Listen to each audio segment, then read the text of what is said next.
status, the word status is a little loaded, as we were chatting about before, and it's subjective because some people think status is only associated with financial resources. Some people think status is associated with access. Other people think status is associated with just a way of being. Right. So that when you say status, I mean, first you have to sort of level set on what are we actually talking about when we say status, because depending on the person, they may think someone is high status just based on their financial resources or just based on where they went to college. Welcome to An Ounce of Prevention, the podcast. At our Reese & Associates, we believe that an ounce of prevention is worth a pound of cure. Our daily commitment lies in informing our clients about legal risks without hindering their business objectives. As we like to say, we're in the business of building companies and helping executives sleep at night. So stay tuned. Maybe you'll learn something that'll help your business grow and thrive. Welcome to An Ounce of Prevention, where we believe an ounce of prevention is worth a pound of cure. I'm your host, Rachel Reese. Today, I'm joined by Shavonnah Roberts Schreiber, founder and CEO of S&R Creative Advisory. Shavonnah is a business strategist, brand advisor, and co-host of Culture Club HTX on ESPN Radio. She was inducted into the Texas Women's Hall of Fame in 2023, becoming one of the youngest women ever to receive the honor. Through her work with executives, entrepreneurs, and organizations, she helps build credibility, strengthen their reputation, and create opportunities through intentional relationship building and personal branding. Welcome to An Ounce of Prevention, Shavonnah. Thank you so much for having me. I'm super excited for this conversation. Me too. And this is kind of a continuation of a conversation that you and I started when we first met. And so today we're going to talk about status, reputation management, and branding. My favorites. Your favorite. Okay, so in your opinion, how do these things differ? So let's start with status. So I think status is something that it's sort of endowed upon you, I think. I think that you can't walk around and say, I'm a high status individual. I mean, you could. I don't know how well that would go over for your brand. Yeah. Whereas brand is something that's a bit more collaborative. So your brand is both things you do. So that's in how you present yourself physically, how you speak, where you know, the types of things you're involved in, and something that people just sort of know you for or know of you based on their experience with you. So it's your intentional actions plus how they experience Exactly. it? So brand is more collaborative. So often people may think they have a certain brand because they say, well, I'm presenting myself in this particular way. Oh, goodness, yes. But because others experience them maybe a little bit differently, there's a bit of friction. And so then the third one was, that was status and brand. What was the third one? Reputation.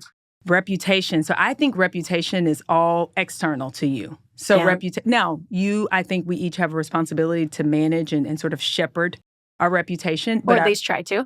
Or try to. But I do think that reputation is public opinion, for lack of a better phrase. It's what people, when your name comes up, there's usually a word.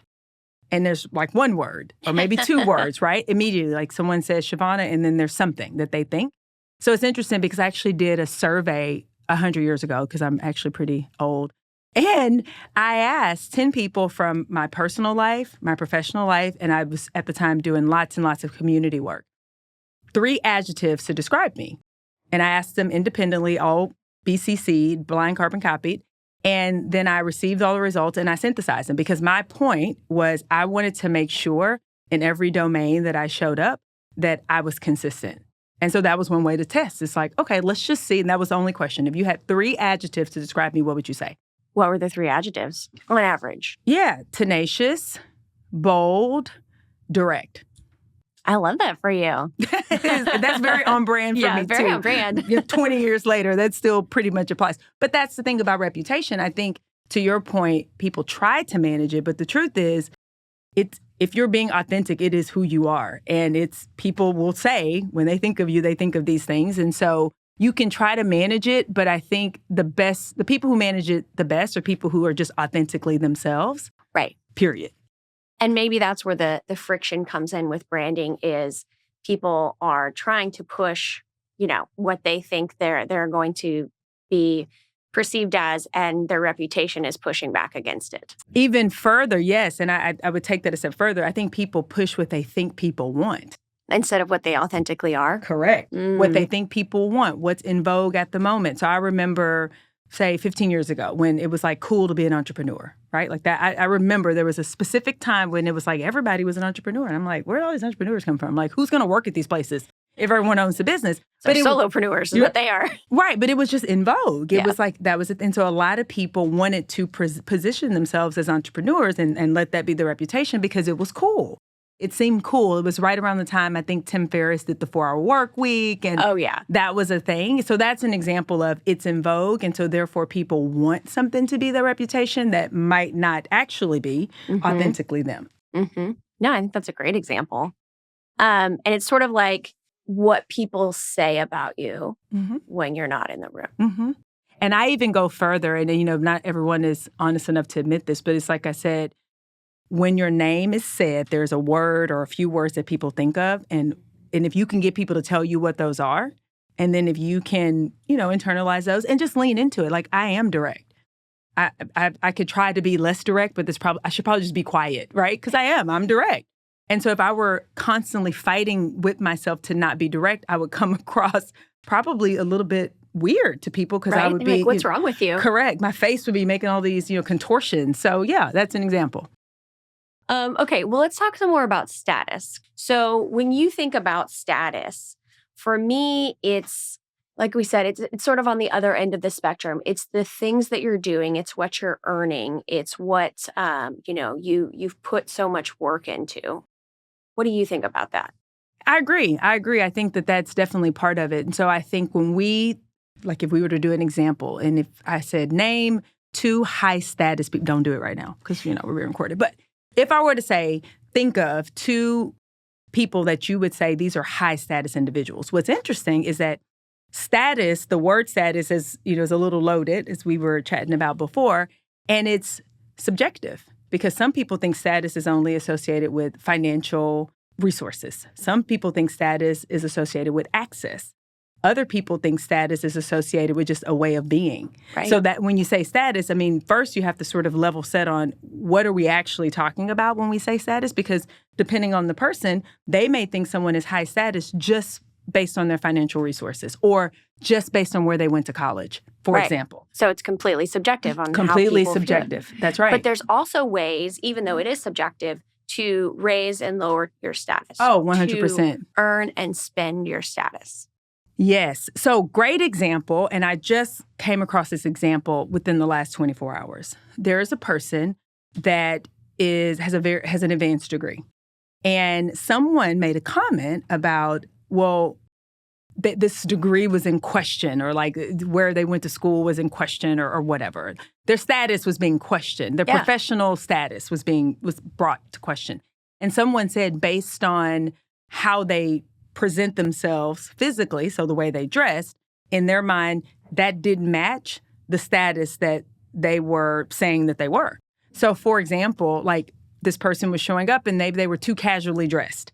And so they're like, well, if you are the president of this organization, then the president of this organization would never wear that out in public. Right. Because your status by position is commensurate with a certain dress code and a certain executive presence. So to your point, that person maybe didn't even realize that they were lowering their status just by the decision they made in the morning when they got dressed. Well, that's where subjectivity comes into, right? Because we've got, these tech gazillionaires who wear hoodies every day, right? And that doesn't lower their status in people's eyes. Well, but that's if the person thinks status is associated with money. Exactly. So like for example, I value intellect. So I don't personally care how many financial resources someone has. If I start to talk to them and I feel like, then in my mind, their status is changed perhaps, right? Because I think, I will speak for myself, there was a time when I associated, if you're very successful, that must mean you're smart, and then that must mean that you're also have financial success, but not necessarily. As you get older and you learn and you have experiences, you learn those things aren't always congruent. It doesn't always, one doesn't always equal the other. Absolutely. And there are a lot of ways that you can raise your perceived status without actually having, done much or changed much. Proximity, for example. Proximity, exactly. Or, when I was looking to raise my status as I was building my company, more speaking engagements. Absolutely. I'm not any smarter. I'm not any better at my job, but all of these people see me speak about this thing that I know very well, that I could have one-on-one conversations with them about. And all of a sudden, oh, she knows everything about this. Well, so let's talk about, so to your original question, status is subjective, and there are things that we could do in order to raise our status in a particular situation. I think building a business is a great one. So being positioned, so position and proximity. So positioning yourself as a thought leader, going to put you in proximity with certain people who probably have access to other people that you want to meet as you grow your business. That's a smart move, in my opinion, for someone to say, you know what, I'm looking to elevate my status. Or say a person historically wasn't very good at building and maintaining relationships, and that hurt their status, that tend to lower their status. Or they were seen as a person who always extracted from the relationship. And they say, too transactional. Yeah. I want to change this. I want to be more relational. I want to build more of a community and thereby raise my status. And so they say, you know what, I am going to start to intentionally have lunch, have coffee, touch base with people, and not ask for anything. Just literally to connect and touch base. Now, if this is something that's different, initially people may be like, well, what's this about? But I think consistently done, people say, okay, this person is, they've had a change of heart. And I think people engage and they lean in there. So I think that's a way, in a sort of a more relational way, to raise status if it's been maybe compromised from prior behavior. And I think that, when you're sort of mid-career is really the time you really need to lean into status. You really need to start putting forth the effort, because as you get later on in your career, it becomes more cemented. Yes. And it decides, what opportunities are offered to you. Well, and here's the thing. We're human. And I think we make all of these shortcuts, right? That's to be human. Mental shortcuts, yeah. Absolutely. So you see a person, and like I always wear blazers. Even on a casual day, I just like jackets. One, because I like structures. I just like the way it looks. And it does. It makes even the most casual outfit look more pulled together. Well, that also happens to be something that's very professional looking. So I think I am approached differently and people engage with me differently because I don't have on a hoodie, because I'm not in something overly casual. I'm very comfortable, but I'm not overly, it's not a t-shirt. So that's something. It could be a t-shirt, but it's got a blazer over Always. it. And I got myself into Steak 48 the other day in workout wear, just about putting on a blazer. See, it's kind of, I can transform the whole thing. But I think you're right about mid-career, which is interesting in the time that we live in now, when, for the past 5 years or so, lots of people said, I want to work remotely, and didn't realize or understand what was lost when you don't have access and sort of interaction with people. One, I think that lowers your status because you're just not seen. So this goes back to proximity. So if you're not seen, then that means you're not thought of for certain opportunities. So just by virtue of being in the place, now they think of, oh, you know what, Rachel may be a good person to ask to speak about this topic. But if they don't see you, then you're not going to come up. Maybe Tim or Sarah or someone else will come up because they just see them. And so I think that's something else. I think proximity matters more than people realize as it relates to status. Well, on the working from home thing, I've also noticed lately that a lot of people are having these calls and they're going off camera. And I'm like, hey, what's the point of this, having this on Teams or Zoom? But also, you are missing out on the opportunity for people to see your face. It's so important, especially when you're client-facing or 100%. So all of clients, they're all off camera, and I just stay on camera the whole time, too. Right? Yeah. I want you to remember this face when you are thinking of something later, not just the R with the bubble, this face. Right. You know what's interesting? Because like I mentioned, I've been in this world for some years now. And I remember WebEx. So there was no Zoom. There was WebEx, back in the day, right? GoToMeeting and WebEx, like shout out to the OG tech people. And no one ever went on camera on those platforms because that wasn't the point. The point of those platforms is we were going to share a document. Right, so we need to share screens. Right. So what's interesting is I don't know if people who aren't in the communication space that I'm in realize this, but it would be better to have a phone call if you're not going to be on camera than to have a video call, share nothing, and be off camera. Yes. People, without saying it, it almost seems rude. And so it would be better because if it's audio only, and so you only have one way to engage, you're going to listen more intently. If you're at your computer, and I know you're at your computer because I know, you're probably doing email. Like, that's what people believe. And again, you talk about status and the subjectivity of it. So here you are in a meeting, whether you're a client or the service provider, and that is probably the perception, is that you're not paying attention. That means you don't respect me as much because you respect people that you pay attention. I mean, you know what I mean? And Absolutely. whether this is true or not, that's the perception. And so what does that do to your status? I mean, it's giving someone the opportunity to lower your status in their mind. Yeah.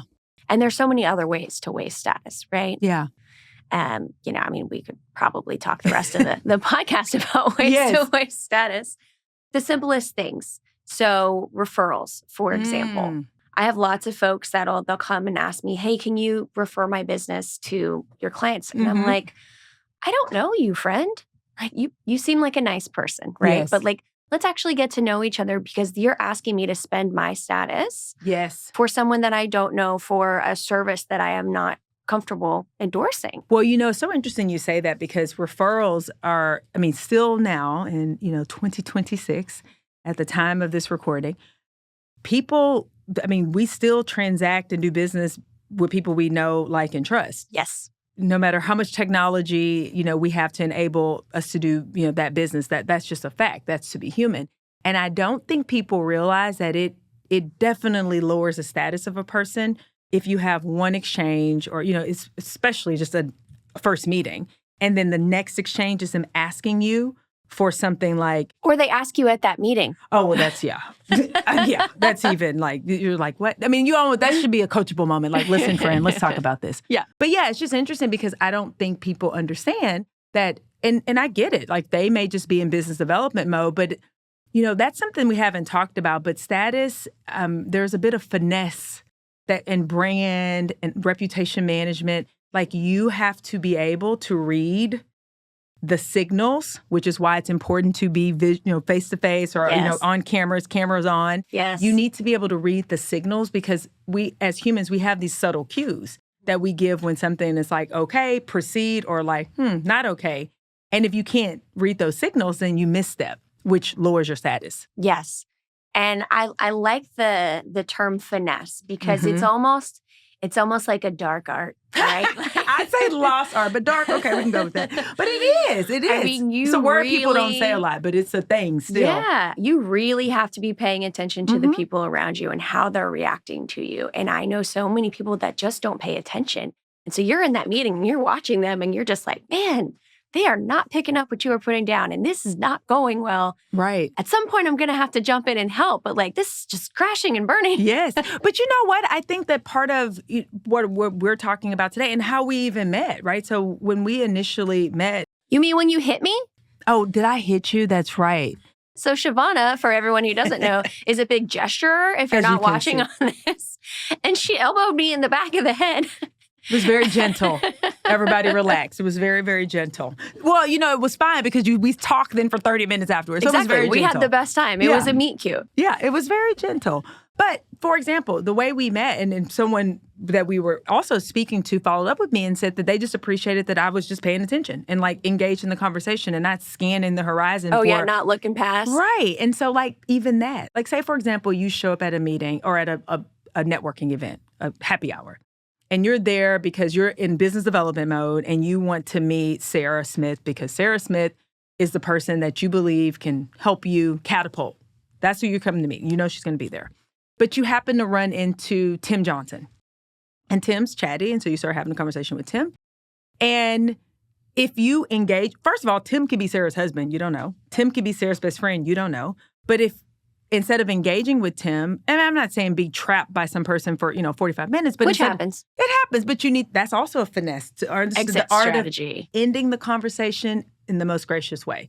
But if you don't engage with Tim, then you might put yourself in a position where now the impression you left, because he does know Sarah, is something that's going to lower your status. So when they have a conversation about this person that has this business development opportunity, they're going to say, yeah, I don't know. It was just something about them that just didn't, they seem to be sort of transactional. And that's the thing, even though we are transacting, no one likes to feel like the situation is transactional.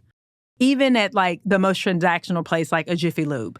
Like you don't want to feel like it's you want it to feel warm and relational, appropriately for whatever the situation is.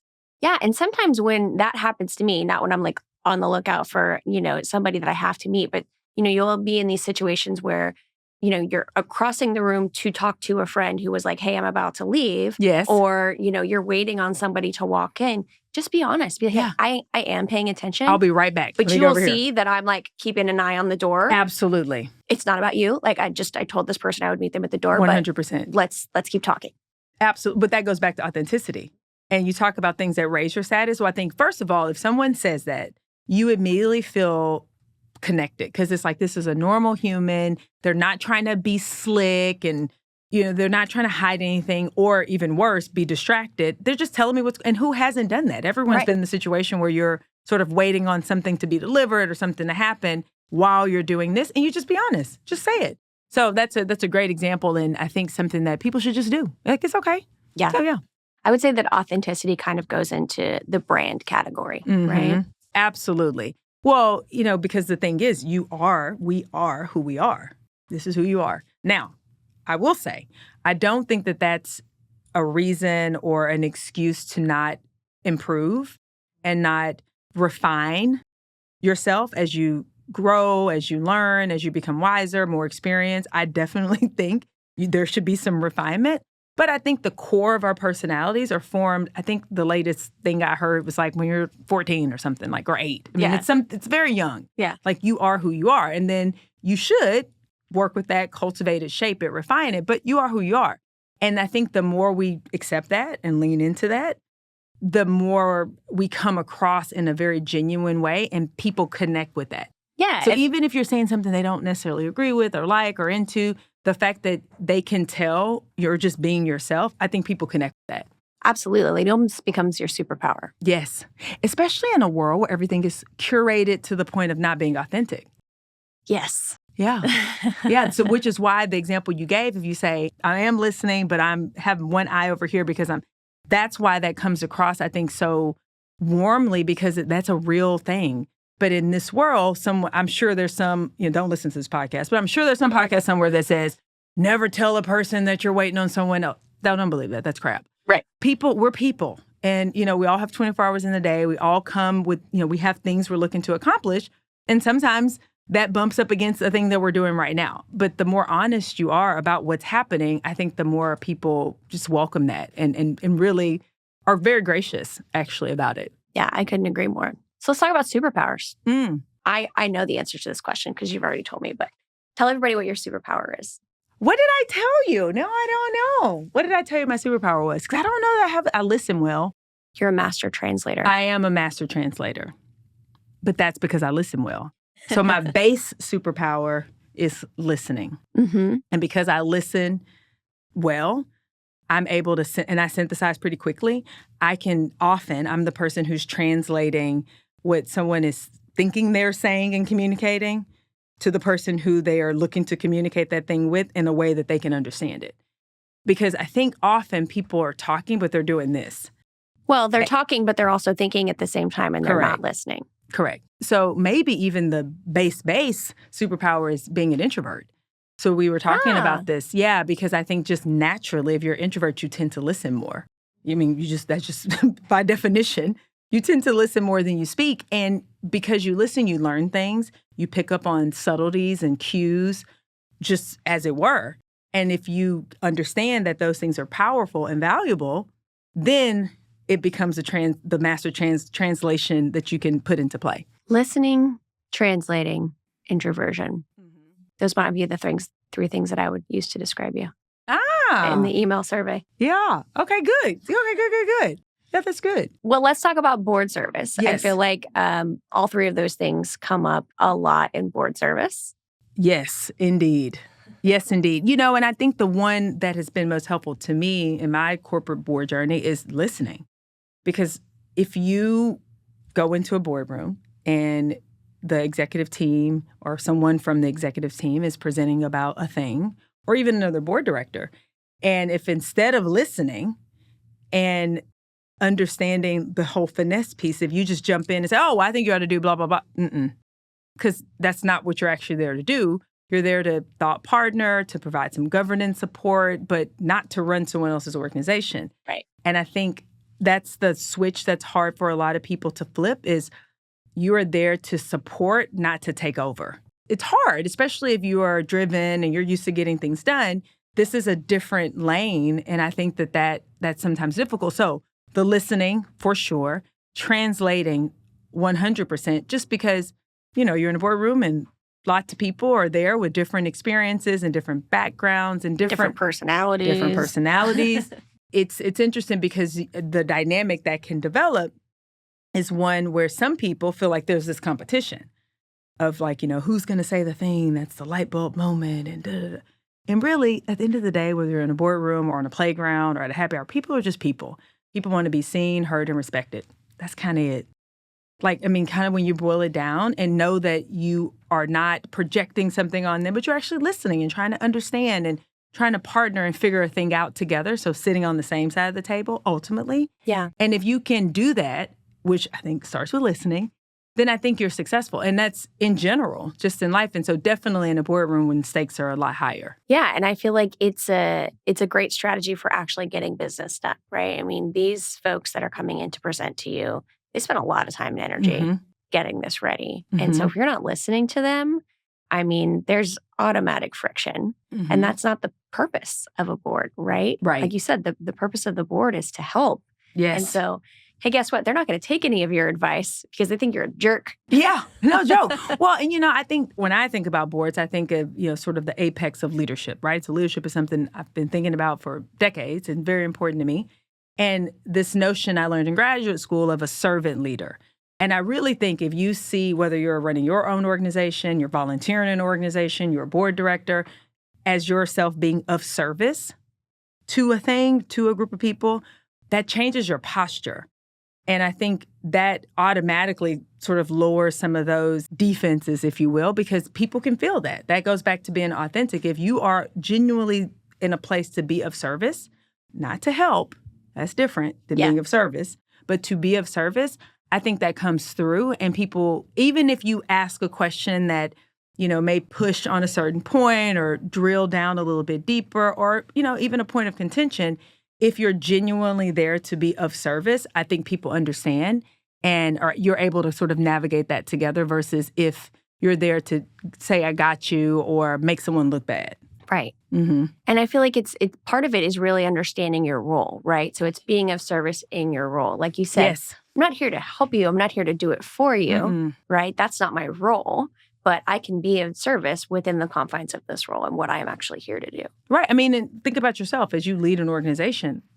You're not here to do everyone's job. You're here to be of service, thought partner, to help people navigate, maybe answer questions. But ultimately, each person that you hire because you believe they're capable to do the thing, that not so you can do their thing. Right. Right. And so that's what I think like no matter where we sit, this notion of within whatever role, like thinking about ourselves as of service. Even a parent, right? You ultimately want those kids to be self-sufficient and do things on their own. So if you just help them their whole lives, you're actually doing them a disservice. But if being of service to them, you're helping them think, you're helping them understand how to problem solve and how to relate to, whether they're siblings or their friends, et cetera. That's what I think you're there to do is sort of like steward their growth, not to do things for them. Yeah. And I think that sort of goes back to the brand category, right? Because it's a little bit of you and it's a little bit of them. Yes. Yeah. Yes. We're co-creating. We're co-creating. Yes. Yeah. Yeah. Very good point. What else do you want to make sure we're talking about? I think this idea of we live in a culture now that has been so curated to the point, in my opinion, where there's a lot of inauthenticity that happens, but people feel that. Like even if you don't know what it is, even if you can't call it, people feel that. It's just something. It's like something just feels not right. So I think that's one thing. Then the other side of that, I think, is we're human. So people make mistakes. You had a plan that you thought was going to be great, that it went sideways. Or you just legitimately made a mistake. Like you had a lapse in judgment because of whatever the reason, and you made a mistake. And so I think it's so important for people to just own it and say, this is what happened. I often tell people, I had a friend, I know lots of people who, run for office and serve in office, and I advised a friend once, that was pursuing a political career. And, they were worried about like, oh, what if people dig up stuff? I was like, so here's the thing. If there's anything to be dug up, you say it first. Right. Don't try to hide. Find it. Just say it. You're human. You're allowed to live. As a matter of fact, I think that people relate to that. You because everybody did things. Correct. When they were in high school and college and whatever. We all have something that like, it's not your favorite thing. It's not my favorite thing. I would prefer not to brandish that on my chest. Right. But my point was, if you do and you're in that particular situation or any situation where there is a misstep, there is a mistake, the quicker you own it, accept full responsibility, and talk about what you're going to do to, restore whatever it broke, whatever was broken as a result, I think the more respect you actually get from people. I think what we have seen is the opposite. Where you have two poles, either people who are like, yeah, I did it and I don't care. Well, that's not going to raise your status, I can assure you. Yeah, because then you're just that person. Then that becomes your reputation. Right. Right. And then you have people on the other side that say, well, I don't want anyone to know, so I'm going to hide it. And then eventually it comes to light, and now it's this much bigger thing versus saying, you know what, this is what happened, and I'm embarrassed about it, and this is what I'm going to do. I think that that's so important because I think that, one, every human, we've all done something that we're not super proud of. And like you said, you prefer people didn't know. And if you just own it, people just have so much respect for that because you also give them permission, I think, in doing so to say, you know what, I get that. Because, none of us are perfect. And you know what, you owned it. There's a lot of just sort of old school respect that comes with taking personal responsibility for your actions in total. It also makes people more comfortable with you as a person, right? Absolutely. Because, okay, you're imperfect, I'm imperfect. Now we can get along. Yeah. Now there's no judgment. I think that's what that does. That removes, especially if you have a public life, I think the thought is that, oh, this person's perfect, right? And so then this thing happens, and obviously you're not perfect, but now it's like sort of on display that you're not perfect. I actually think people, like you said, it almost connects you with people to a certain degree. And I just think that's so important, especially in this idea of brand and reputation and status, because I think people don't realize hiding it really is detrimental. I just don't think people get it. Yeah, I don't think so either. And another thing sort of along that realm that can really hurt your status, I think we talked about this before, is deflecting or demurring, right? Yes. So I did this a lot when the firm first started taking off. And I would say, oh, we're just really blessed. We just found ourselves in a good niche. We got really lucky. Mm-hmm. And people started to believe me, right? You know what? She doesn't deserve all that success. She just got lucky. Yes. Interesting. So now I say, you know what? Thank you so much. The whole team worked really hard to get here. Absolutely. Which is the truth. Yeah, absolutely. But even that. So see, I think that's a great example because I think, it goes both ways. Some people think if I downplay the thing, whatever the thing is, then that's better because then, but it's like, no, I don't want to look arrogant. I don't want to look like I'm, posturing. Yeah. And it goes back to authenticity. Is it true? Then it's not arrogant. I mean, you know what I mean? Like if it's true, it's true. It's like but I think part of this is sort of the psychoses of our macro culture. It's like, when did just being honest about the thing, whatever that thing is, and stating it confidently become something that we, on one hand, are like, oh, don't say that. But then these are the very people that we prop up are the people who are like achieving all the things. Like it's kind of an interesting thing to get a loop to think about. And I think you're right. I think because the flip side is that people start to believe you. Oh, well, they just got lucky. Yeah. They don't really deserve that thing versus no, they're smart. They work hard. They are engaged with their clients and therefore they're successful. Yeah. Yeah. Well, that's the truth. If you say it, people are going to believe you. Yeah, whatever it is. I think that's the thing. Whatever it is that you're saying. And more importantly, if you are living it and being it, people are really going to believe you. So if you are being something different than who you are because you think that's what's in vogue, people are going to start thinking that. And then when the truth comes out, now you have this issue. Yeah. And again, it goes back to status, brand, and reputation. Always, kind of always, because we're relational and that's how people connect. I think that's a great place to end on. Perfect. Yeah. This has been so fun. Thank you again. So fun. Thank you for hitting me in the head at the conference. It was a tap. It was a love tap. It's a love tap. All good. Thank you again. The information and material in this episode is general information about our practice and firm and is for educational and informational purposes only. This information does not offer specific legal advice, and the use of this information does not create an attorney-client relationship with RRNA or any of its attorneys. The information in this episode, or any episode of An Ounce of Prevention, should not be considered legal advice, and persons should not act upon this information without first engaging professional legal counsel. Thank you for listening to An Ounce of Prevention, presented by R. Reese and Associates. If you found this episode informative, subscribe to, rate, and review our podcast on Spotify, Apple Podcasts, YouTube, or wherever you listen to stay up to date with future episodes, case law updates, and breaking news. If you have any questions or are interested in learning what RRNA's outsourced legal department can do for your company, reach out to us at podcast@rreeselaw.com. That's podcast@rreeselaw.com. Follow us on LinkedIn or call 832-831-2289.